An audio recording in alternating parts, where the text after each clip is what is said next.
1944년 2차 세계대전이 한창일 때 태평양 그 상공위로 미국 한 비행기가 날고 있었습니다. 그런데 그 조종사가 방향을 잃어버렸습니다. 방향 감각을 상실했습니다. 계기판도 고장이 났고 안개가 짙게 드리워져서 지금 수면 위를 어느 정도 달리고 있는지도 이렇게 날고 있는지도 몰랐습니다. 그래서 무전을 쳤습니다. 나는 어디 있는지 모르겠다. 하지만 지시받은 좌표를 따라가고 있다. 누군가 나를 지켜보고 있다면 그가 나를 올바르게 이끌어주기를 바란다. 우리는 누구나 인생을 살아가면서 인생에 폭풍을 만납니다. 그것은 예고 없이 오고 손쓸 틈 없이 다가옵니다. 출근하던 회사가 갑자기 문을 닫고 가장으로서 역할을 위협받을 때가 있습니다. 이혼이라는 단어가 남의 이야기인 줄 알았는데 자기 이야기가 되어서 아이들 앞에서 미소를 머금고 살아가는 것이 부담되어지는 나날이 지속될 때가 있습니다. 암입니다 라는 그 한마디에 내일과 미래가 완전히 무너져 버리는 때가 있습니다. 기도로 키운 아이가 어긋나서 돌아오지 않는 그 마음을 보면서 마음이 무너져 내릴 때가 있습니다. 겉은 괜찮아 보이는데 이미 정신적인 번아웃이 오고 마음의 공허함이 무력감이 밀려올 때가 있습니다. 쌓였던 부채와 감당치 못할 그 이자로 앞길을 잃어버릴 때가 있습니다. 한 가정이 있었습니다. 가정은 평범했습니다. 가정도 화목했고 성실하고 가정도 성실하고 잘 무난하게 살아왔습니다. 아이들도 잘 성장했습니다. 큰아이도 좋은 직장에 취직을 했습니다. 마냥 행복할 것만 같았던데 근데 취업했던 그 아이가 큰 사고를 당합니다. 한순간이었습니다. 그 순간 그 가정의 시간은 그 큰아이가 사고 난 그 시간에 멈춰버렸습니다. 그 아버지가 이렇게 이야기를 합니다. 하나님이 계시다면 왜 우리 가정에 이런 일이 일어났습니까? 이 질문은 멀리 있는 이야기가 아닙니다. 우리도 폭풍을 만납니다.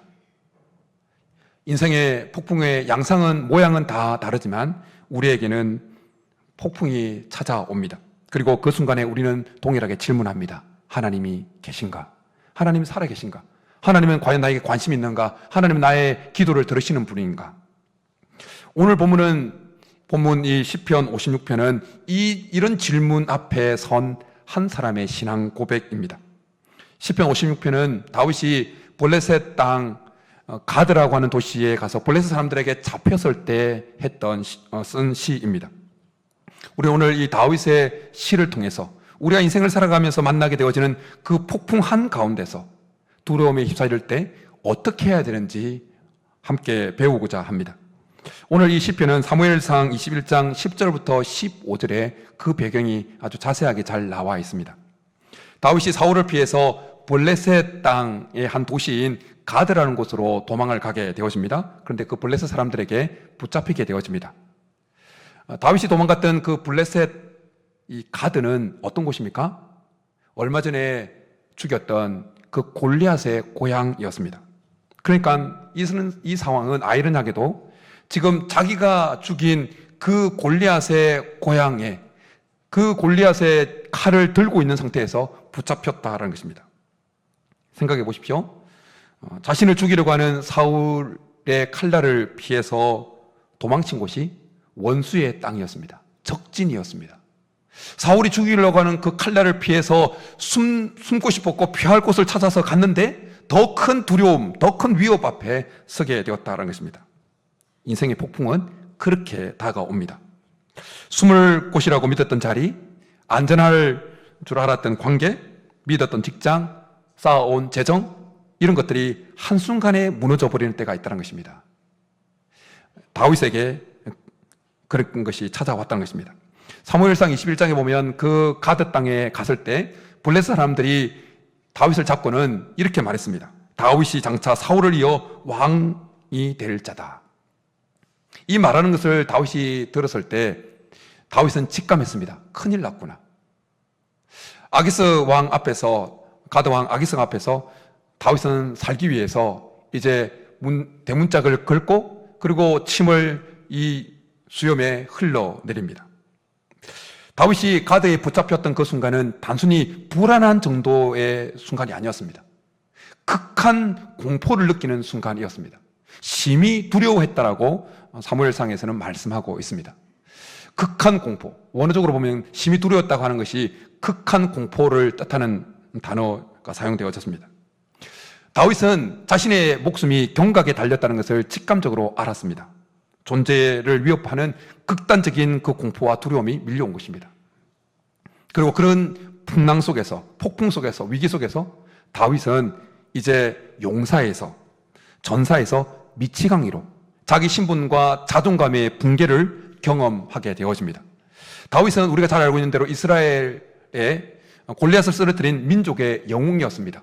그래서 여인들이 노래하기를 사울이 죽인 자는 천천히요 다윗이 죽인 자는 만만이로다 라고 노래를 했습니다.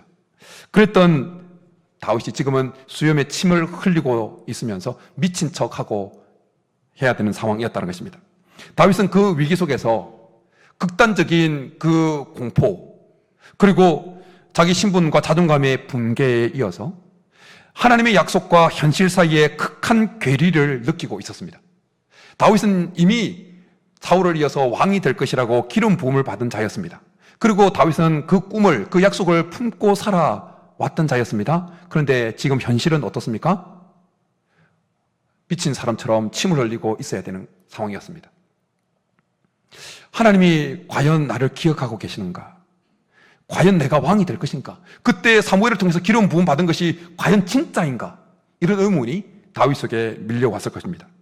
다윗은 그 위기 순간에 철저히 외로움과 고립감을 느꼈습니다. 그를 따르는 자는 아무도 없었습니다. 사울은 그를 죽이려고 했고 지금 그가 서 있던 장소는 모두가 적이었습니다. 가장 가까운 사람도 심지어 하나님도 그를 신경 쓰지 않고 외면하는 것처럼 느껴지는 철저한 외로움과 고립감이 다윗 속에 폭풍처럼 밀려왔습니다. 그런데 꼭 이런 극단 상황에서만 폭풍을 경험하는 것은 아닙니다. 우리의 삶 속에서도 폭풍은 소리 없이 찾아옵니다. 누군가의 말 한마디 때문에 잠을 설치고 누군가의 말 한마디 때문에 자존감이 무너지는 것을 경험하게 되어집니다. 내 아이의 진로 때문에 속이 타고 쌓여가는 고지서와 쇠락해가는 체력 앞에 미래가 캄캄하게 느껴지기도 합니다. 교회 안에서 사소한 오해 때문에 위축되어지고 얼게 되어집니다. 직장에서 따돌림과 비교로 점점 자기가 작아지게 되어집니다. 이런 두려움도 하나님 앞에 가지고 나아갈 수 있기를 축복합니다. 하나님이 해결하시는 분이십니다. 다윗은 극심한 두려움과 그리고 자기 신분과 자기 자존감의 붕괴, 그리고 현실과 하나님 약속 사이의 그 괴리, 철저한 고립감과 외로움을 경험합니다. 그리고 이런 것을 경험했을 때 다윗의 반응은 무엇입니까? 낙심입니까? 불안입니까? 아무 일 없는 것처럼 거름을 피운 것이었습니까? 아닙니다. 다윗은 자기 안에 폭풍을 만났을 때 자기 안에 밀려오는 그 두려움을 솔직하게 인정을 합니다. 자기 안에 밀려오는 그 두려움을 부인하지 않습니다. 3절에서 이렇게 고백합니다. 내가 두려워하는 날에는, 자기 속에 밀려오는 그 두려움이 있다는 것을 솔직하게 인정하고 고백한 것입니다. 성경을 읽어보면 신앙의 선배들은 모두가 자기 안에 밀려오는 그 감정이 어떤 감정이었던지 간에 그 감정을 솔직하게 하나님 앞에 고백하는 것을 보게 되어집니다. 모세가 하나님 앞에 콜링 받을 때, 80세에 콜링 받을 때 저는 입이 둔한 자입니다. 머뭇거리는 자기의 감정을 그렇게 표현을 했습니다. 그런가 하면 엘리야는 우리가 몇 주 전에 살펴보았던 것처럼 그냥 내 생명을 취하소서라고 하는 자기 감정을, 솔직한 감정을 주님 앞에 고백합니다. 예레미야는 내가 태어나지 않았으면 더 좋았을 뻔했다라는 그 고백을, 자기의 감정을 표현합니다. 우리 예수님도 겟세마네 동산에서 이 잔을 내게서 옮기시옵소서, 그 십자가를 앞둔 자기의 솔직한 감정을 아버지 앞에 고백하는 것을 보게 되어집니다. 우리가 인생의 폭풍 속에서 해야 되는 첫 번째 반응은 무엇이냐 하면, 우리가 인생의 폭풍을 만났을 때 우리 속에 일어나는 그 어떤 감정이든 그 감정을 하나님께 솔직하게 고백하는 것입니다. 우리의 감정을 솔직하게 드러내는 것이다라는 것입니다. 하나님 앞에 우리의 감정을 솔직하게 고백하는 것은 하나님을 향한 신뢰의 첫걸음이 되어지는 것입니다. 그렇지 않고 우리의 감정을 억누르면, 강한 척, 괜찮은 척 하는 것은 하나님과 진짜 대화를 막는 장애물이 되어지는 것입니다. 하나님과 살갑게 대화를 나누고 친밀하게 대화를 나누는 방해물이 되어진다는 것입니다. 감정을 억누르면 우리는 하나님이 아닌 다른 것을 피난처로 삼게 되어집니다. 억눌린 감정은 결코 사라지지 않습니다. 그래서 하나님 앞에 감정을 솔직하게 고백해내지 않으면 그 감정은 다른 왜곡된 방식으로 표출되어진다는 것입니다. 그래서 사람을 탓하고 환경을 탓하고 때로는 자기 연민에 빠지기도 합니다. 때로는 여러 가지 것에 중독되고 관계는 냉랭해지고 탈진하고 냉소적인 반응으로 자기 속에 하나님 앞에 표현하지 못했던, 털어내지 못했던 그 감정이 흘러나오게 되어진다는 것입니다.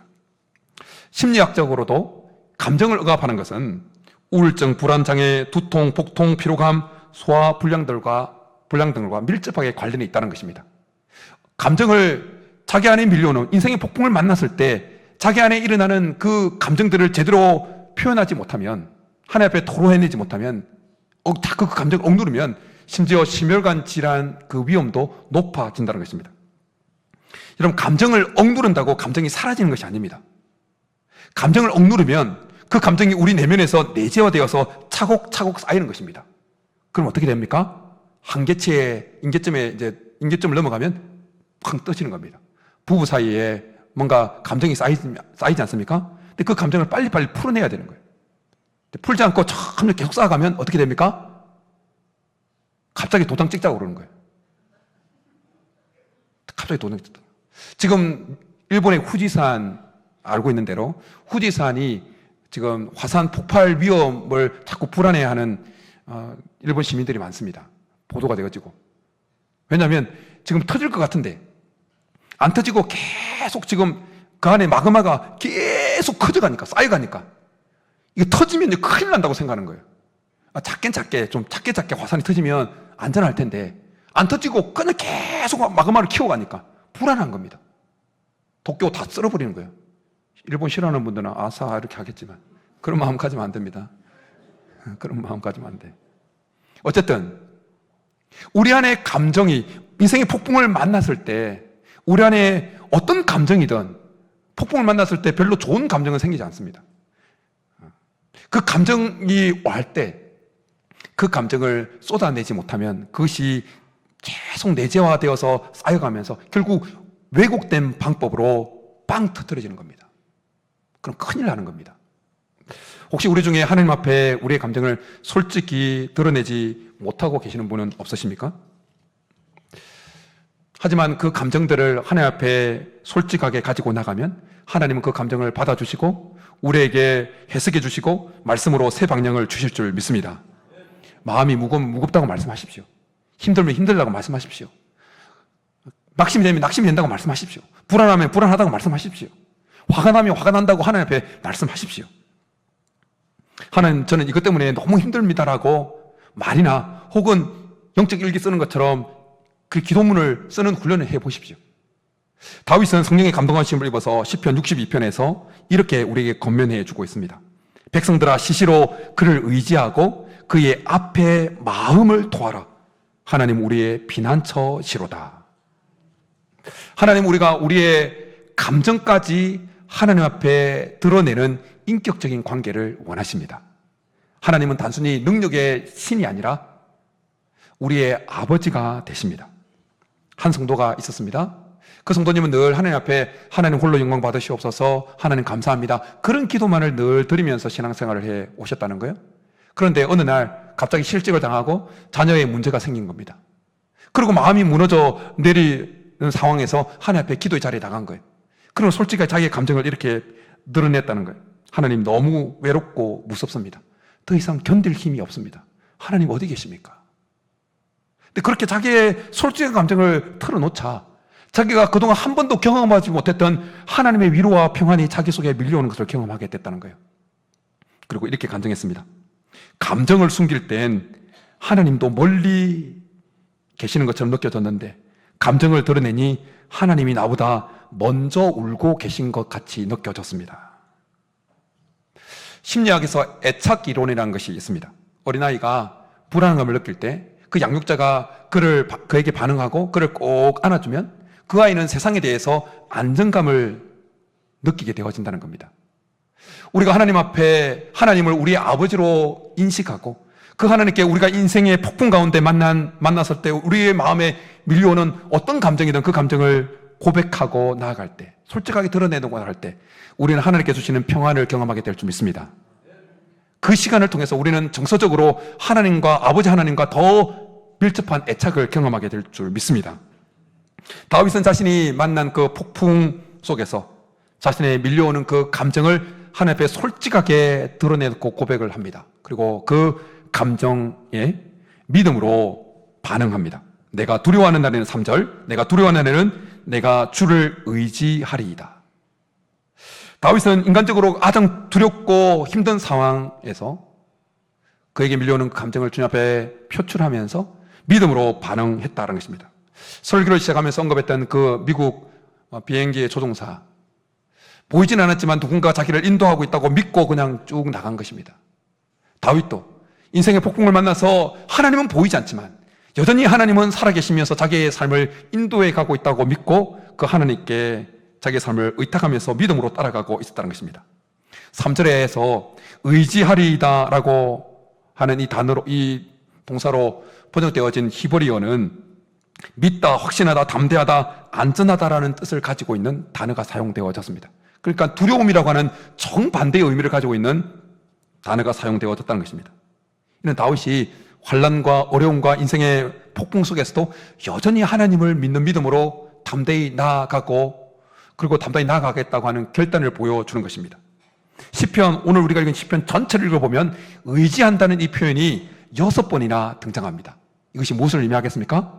어떤 어려운 가운데 있어도 지금 죽음이 자기를 죽이려고 하는 그 상황이 경각에 달려있다 할지라도 믿음으로 이 상황을 돌파해 나가겠다고 하는 다윗의 결단이 들어있다는 것입니다. 제 블로그에도 글을 올린 이야기입니다. 한 성도님과 이야기를 쭉 나누고 듣다 보니까 그분이 인생을 어떻게 살아왔는지에 대한 이야기를 나눠주셨어요. 그러면서 그분이 이야기 말미에 이런 말씀하셨어요. 제 인생은 시소였습니다. 시소가 뭔지 아시죠? 예. 오르면 내려오고 내려갈 것 같으면 또 올라가고, 그런 것처럼 인생이 풀릴 것처럼 이렇게 잘 올라가다가 또 푹 꺼지고 또 내려갈 것 같으면 또 풀리고, 이런 상황을 겪었다는 거예요. 제가 그분의 이야기를 들으면서 마음에, 그렇지만 인생이 시소 같다 할지라도 그 마음에 하나님을 향한 그 믿음이 꼭 중심에 자리 잡고 있었기 때문에 그 시소 같은 그 인생이 꼬꾸라지지 않았구나라는 생각이 들었습니다. 성경에는 인생의 그 폭풍 속에서도 두려움이 밀려올 때 그 두려움에 대해서 믿음으로 반응했던 사람들의 고백과 모습들이 많이 등장합니다. 노아는 전무후무한 큰 홍수를 앞에서 하나님 말씀을 의지한 사람이었습니다. 당시까지만 해도 그렇게 큰 비가 내리지 않았습니다. 그렇기에 노아가 산에서 배를 짓는 것은 사회적으로 손가락질 받는, 조롱을 당하는 행위였습니다. 사회적으로 고립되어질 수 있는 일이었습니다. 그렇지만 노아는 믿음으로 하나님 말씀을 끝까지 준행했습니다. 다니엘은 기도하면 죽이겠다는 그 법령 앞에 여전히 하루에 3번 예루살렘을 향하여 무릎을 꿇었습니다.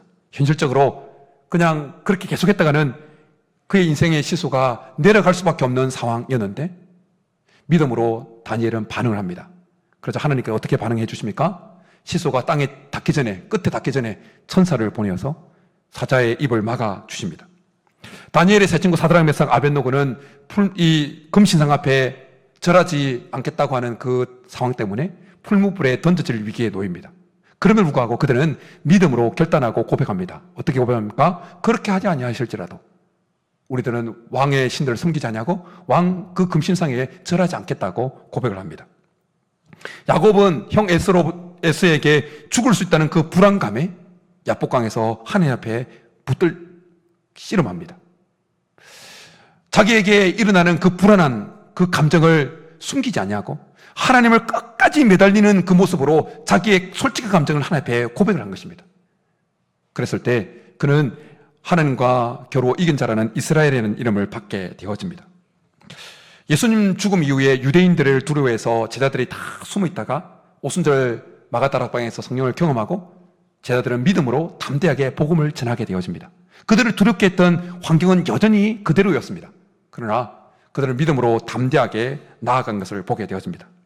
시소 같은 인생 속에서 그들은 모두는 그들 속에 밀려오는 모든 감정들을 다 하나님 앞에 솔직하게 고백하면서 믿음으로 반응해 보였다는 것입니다. 그리고 주님 앞에 고백했던 그 감정들은 결국 믿음으로 더욱더 바뀌게 되어지는 것을 보게 되어집니다. 우리 삶의 풍랑이 클수록 우리의 중심에 하나님이 더 크게 자리하고 있어야 될 줄 믿습니다. 그런데 성경 속에 등장하는 사람들만 그들의 인생에 밀려오는 폭풍에 대해서 믿음으로 반응하고 돌진해 나갔던 것은 아닙니다. 교회사를 보거나 현대를 봐도 믿음의 사람들은 한결같이 그들 속에 밀려오는 그 두려운 감정들, 온갖 감정들, 폭풍 속에서 만났던 그 감정들을 하나님 앞에 솔직하게 고백하면서 믿음으로 그 감정들을 이겨 나갔던 것을 보게 되어집니다. 한국이 낳은 위대한 믿음의 선배들 가운데 한 분인 손장은 목사님은 여수 순천 반란 사건 때 공산주의에 의해서 자기의 두 아들을 잃게 되어집니다. 그런데 자기 두 아들을 죽였던 안재선이라고 하는 그 아이를 양자로 삼습니다. 두 아이를 사랑하는 두 아이를 잃어버렸다는 그 풍랑 속에서 소 목사님은 믿음으로 사랑을 선택했던 것입니다. 코리테 붐이라는 그 여사는 제2차 세계대전 때 유대인을 숨겨줬다는 그 죄명 때문에 온 가족이 수용소로 갇히게 되어집니다. 가족들은 다 죽음을 당합니다. 자기 혼자 살아남습니다. 그리고 살아남아서 복음을 전하면서 화해와 용서를 전하는 사역자의 삶을 살게 되어집니다. 그가 나치를 용서하면서 이렇게 말했다고 합니다. 어둠이 아무리 깊어도 하나님의 사랑은 더 깊다.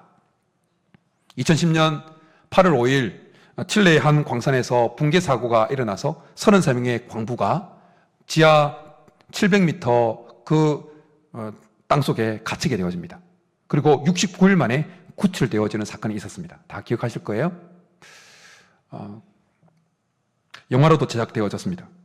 그들은 죽음이 다가오는 그 시간 속에서, 그 칠흑 같은 어둠 속에서 믿음으로 기도하고 찬양했다는 것입니다. 그리고 구출되어진 광부 중에 한 명인 지미 산체스는 인터뷰를 하면서 이런 인터뷰를 했었어요. 우리는 실제 34명입니다. 왜냐하면 하나님께서 우리와 함께 계셨기 때문입니다. 그들은 하나님을 34번째 광부로 여겼고 그 하나님의 임재를 그 속에서 믿음으로 누리며 지냈다는 것입니다. 두 아들을 잃었던 손장원 목사님, 나치의 만행을 용서했던 코리테 붐, 광산에서 34번째 광부로 하나님을 경험했던 그 광부들, 시대와 상황은 달라도 그들은 두려움 속에서 믿음으로 그 모든 감정들을 돌파해 나갔던 다윗을 너무나 닮아 있습니다. 이들은 현실의 무게를 무시하지 않았습니다. 그러나 그들은 현실보다 더 크신 하나님을 믿음으로 붙들고 선택했습니다.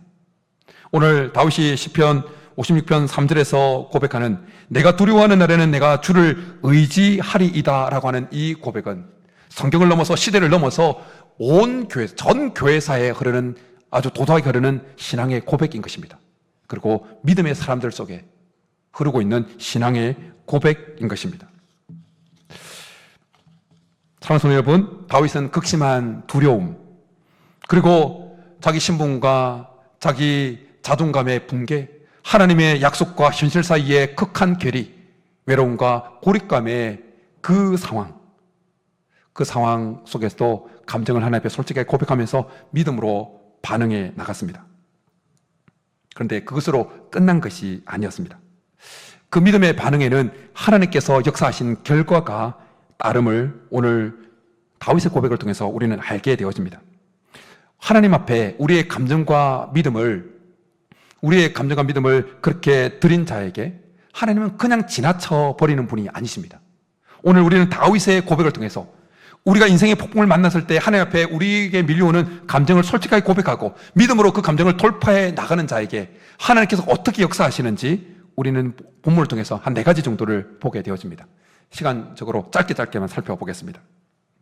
우리가 인생의 폭풍에서 감정들이 밀려올 때 그 감정을 하나님 앞에 솔직하게 고백하고 믿음으로 돌파해 갈 때 하나님께서 어떻게 역사하시는지에 대한 첫 번째는 하나님께서 우리의 눈물을 기억해 주신다라는 것입니다. 다윗은 8절에서 이렇게 고백합니다. 우리 8절 한번 같이 읽겠습니다. 시작. 나의 유리함을 주께서 계수하셨사오니 나의 눈물을 주의 병에 담으소서. 이것이 주의 책에 기록되지 아니하였나이까. 얼마나 위로가 되어지는 말씀인지 모릅니다. 다윗은 자신의 감정을 솔직하게 하나님 앞에 고백하고 믿음으로 반응해 나갈 때 하나님은 그 눈물을 하나님의 병에 담으신다는 것을 너무나 잘 알고 있었습니다. 그래서 지금 이 위기에 처했을 때, 폭풍 가운데 있을 때 한 번 더 하나님께서 그렇게 해달라고 간구하고 있는 것입니다. 하나님은 우리가 흘리는 눈물을 그냥 지나치는 분이 아니십니다. 하나님의 장부에 우리가 폭풍을 만났을 때 허우적거리는 그 모든 것들을 적으시고 하나님의 병에 우리의 눈물을 담아 주시는 분이십니다. 사람은 잊을 수 있습니다. 세상은 우리가 흘리는 그 눈물을 무시할 수 있습니다. 그러나 하나님은 우리의 고통을 모른 채 하지 않으십니다. 우리가 흘리는 그 눈물 한 방울까지도 하나님은 기억하십니다. 사무엘의 어머니 한나가 잉태하지 못한 그리고 본인나의 공격, 그리고 사회적으로 뭔가 따돌림을 당하는 그런 복합적인 고통 앞에 하나님 앞에 나가서 엉엉 울었습니다. 얼마나 울면서 기도를 했던지 통곡을 했던지 나중에는 입만 뻥긋뻥긋 할 정도까지 되어집니다. 근데 하나님은 그 한나의 눈물을 기억하시고 사무엘과 여러 아들을 주는 것을 보게 되어집니다. 아브라함의 집에서 하갈이 쫓겨나지요. 네, 가지고 나왔던 물을 다 마셔버리고 이제는 마실 물이 없어서 아들까지 목말라 죽어가고 있습니다. 하갈은 자기 아들이 죽어가는 것을 참아보지 못해서 화살 쏘면 가는 거리 좀 떨어져서 하나님 앞에 통곡을 합니다. 자식이 죽는 모습을 보고 통곡하지 않을 어미가 어디 있겠습니까? 통곡을 합니다. 그래서 하나님께서 그 하갈, 어떻게 보면 첩이잖아요. 근데 그 하갈의 눈물을 하나님께서 보시고 생명의 샘을 터뜨려 주십니다. 그리고 약속의 말씀을 해주는 것을 보게 되어집니다. 히스기야가 병들었을 때 이제 죽게 되었다는 이야기를 듣고 그가 벽을 앞에 두고 하나님 앞에 통곡의 기도를 드립니다. 그래서 하나님은 바로 이사야 선지자를 다시 도돌러 보내서 15년 생명을 연장하는 그 말씀을 해 주십니다. 시인을 통해서 하나님 우리에게 말씀해 주십니다. 눈물을 흘리며 씨를 뿌리는 자는 기쁨으로 거두리로다. 우리가 인생의 폭풍을 만났을 때 우리가 무엇보다도 눈물을 흘려야 되는 대상은 어디냐면 바로 하나님 앞인 것입니다. 이 생의 폭풍 속에서 하나님께 우리 자신의 그 감정과 믿음을 동시에 주님 앞에 고백할 때 하나님께서 어떻게 하시는지에 대한 두 번째는 하나님은 그런 자의 편이 되어 주신다라는 것입니다. 내 편이, 하나님은 내 편이라고 여기게끔 만들어 주신다는 것입니다. 다윗은 9절에서 이렇게 말씀합니다. 우리 9절 한번 같이 읽습니다. 시작. 내가 아뢰는 날에 내 원수들이 물러가리니 이것으로 하나님이 내 편이심을 내가 아나이다. 아멘. 인생의 폭풍 속에서는 누가 내 편인지 잘 구분이 안 됩니다. 누가 적인지, 누가 아군인지 적인지 구분이 안 됩니다. 그런데 다윗은 인생의 폭풍을 만났을 때 하나님이 참으로 내 편이시구나 라고 그렇게 깨닫고 고백하고 있는 것입니다.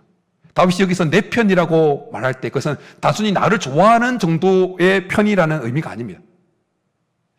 다윗이 내 편이라고 고백할 때는 전장에서 함께 싸워줄 수 있는 동맹군, 나의 등 뒤를 책임질 수 있는 전우, 내가 지쳐 쓰러질 때 나를 대신해서 싸워줄 수 있는 대장이라는 의미가 이 내 편이라는 표현 속에 포함되어 있습니다. 그리고 이 확신은 감정과 혼란 속에서, 삶의 혼란 속에서, 혼란스러운 상황 속에서 감정과 믿음을 하나님 앞에 솔직히 드린 자만이 누릴 수 있는 은혜인 것입니다.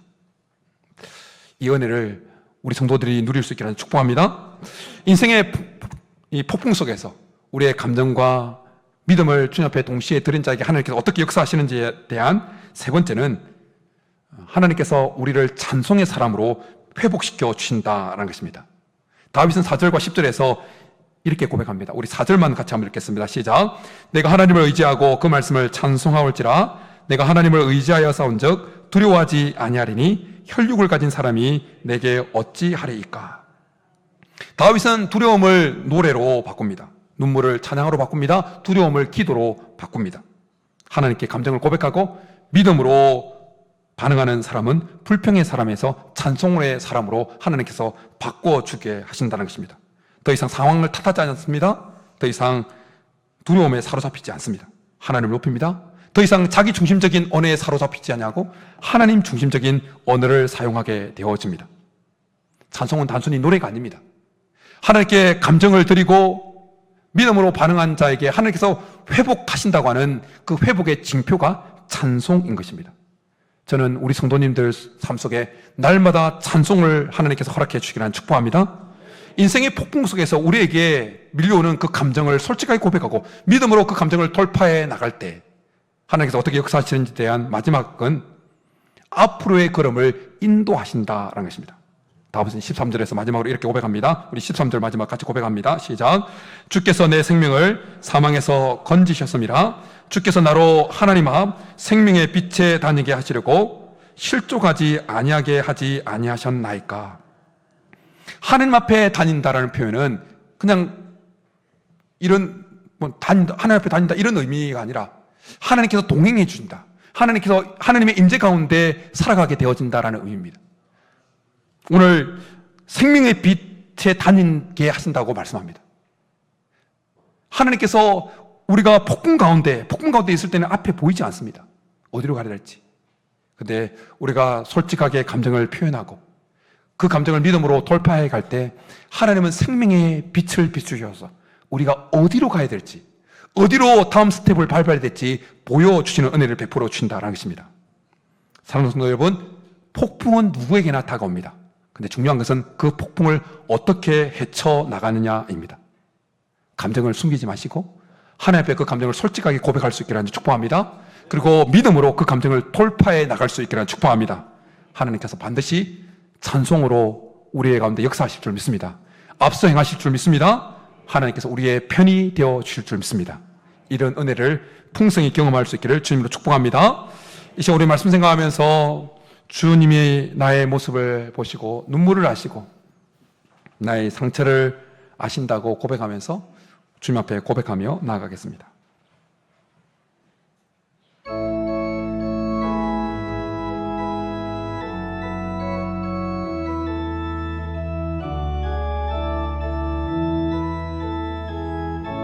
주 나의 모습 보내 주 나의 모습 보내 상한 나의 맘 보시네 주 나의 눈물 안에 홀로 울던 맘 아시네 주 나의 모습 보내 주 나의 모습 보내 상한 나의 맘 보시네 주 나의 눈물 안에 홀로 울던 맘 아시네 세상 소망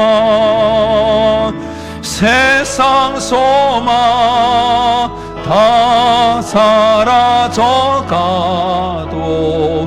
주의 사랑은 끝이 없으리 살아가는 이 모든 순간이 주 은혜 힘을 나는 주 사랑 내게 있네 주 사랑 내게 있네 그 사랑이 날 세우네 주 은혜 내게 있네 그 은혜로 세우네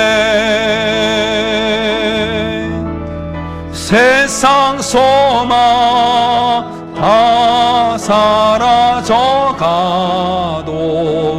주의 사랑은 끝이 없으리 살아가는 이 모든 순간이 주 은혜 힘을 나는 믿네. 이 시간 우리 말씀 생각하면서 같이 기도하며 나아가겠습니다. 우리 한국의 문화는 특별히 남성들이 흘리는 그 눈물을 가치 있게 여기지 않습니다. 뭔가 용기 없고 실패자고 패배자의 눈물인 것처럼 그렇게 치부해버립니다. 그 문화 속에 살기에 하나님 앞에서조차도 눈물을 흘리는 것을 어느 순간부터 꺼려하게 되어졌습니다. 하나님 앞에 흘리는 눈물은 가치 있는 눈물이요, 하나님 병에 담기는 눈물인 것입니다. 혹시 폭풍 가운데 있는 분들이 있습니까? 여러분 속에 있는 그 감정, 불안한 감정, 낙심하고 절망적이고 혹은 화가 나는 그 감정, 그 감정을 솔직하게 고백하십시오. 그걸 고백할 수 있는, 솔직하게 드러낼 수 있는 은혜도 달라고. 우리 한국의 문화를 넘어서 하나님 앞에서 그 감정을 고백하고 그 감정을 믿음으로 돌파해 가서 결국 하나님께서 생명의 빛으로 우리를 인도해 가시고 우리 편이 되어주시는 하나님의 그 일하심을 경험하는 인생이 되게 도와달라고 이 시간 우리 주 한 목을 기도하며 나가겠습니다. 주여, 살아계신 하나님 아버지, 폭풍 속에서도 하나님은 계신 줄 믿습니다. 우리가 인생을 살아가면서 만난 그 인생의 폭풍 속에서도 하나님은 여전히 계십니다. 하나님, 그 하나님 앞에 우리에게 밀려오는 그 폭풍을 만났을 때 밀려오는 그 감정들, 낙심되고 불안하고 화가 나고 절망적이고 그런 모든 감정들을 주님 앞에 솔직하게 고백하고 그 감정들을 믿음으로 돌파해 가게 도와주옵소서. 우리가 우리의 감정을 솔직하게 주님 앞에 고백함으로 생명의 빛으로 우리를 인도해 가시는 하나님의 선한 인도함을 경험하게 하시고 하나님이 내 편이 되어 주신다고 하는 것을 피부로 느끼는 하나님의 역사를 경험하는 우리 성도들의 삶이 되게 도와주옵소서. 주님 앞에 흘리는 눈물 결코 그냥 지나치지 아니하시고 주의 병에 담으시고 그 눈물을 찬송으로 바꿔주시는 그 하나님의 손길을 경험하게 도와주시옵소서. 하나님 앞에 나가서 흘리는 그 눈물이 살아있게 도와주옵시고 힘들 때 주님 앞에 나가서 솔직하게 감정을 표현해서 우리 감정을 어루만지시고 우리의 삶을 어루만지시고 결국 하나님께서 우리의 삶을 회복시키는 것을 경험하고 다시 달려가는 우리 성도들의 삶이 다 되게 도와주시옵소서. 하나님, 우리 가운데 인생의 풍랑을 만나서 인생의 폭풍을 만나서 남들에게 말하지 못했던 그 두려운 감정, 절망의 감정, 화가 나는 그 감정을 가지고 있는 성도들이 있을 수 있습니다.